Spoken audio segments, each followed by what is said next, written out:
All right, so today I have a Kohler 2-button toilet. And I'm going to show you how to use this Kohler 2-button flushing toilet. So you can see it's a normal toilet. The seat probably needs a little bit of cleaning. The seat goes down there very soft.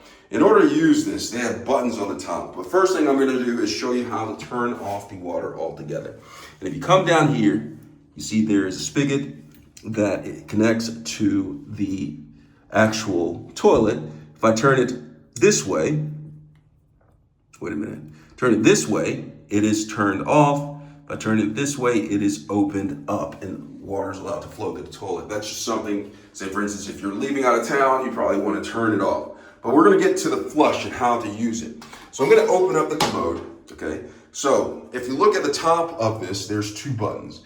There's a larger button and there is a smaller button.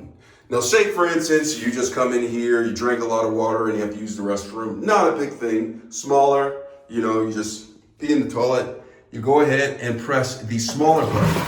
Press it and release it. And it releases the least amount of water just to get rid of the water that you just added to the toilet.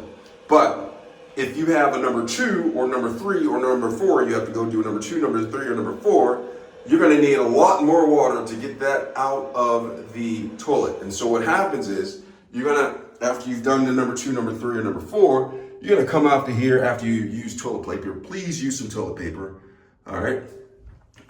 You're gonna come up here and you are going to press the larger button. And when I press the larger button, you hear that? It sounds like an ocean is going through the toilet. So much water, more water is going through the toilet in order to get rid of the number 2, number 3, or number 4 that you've done.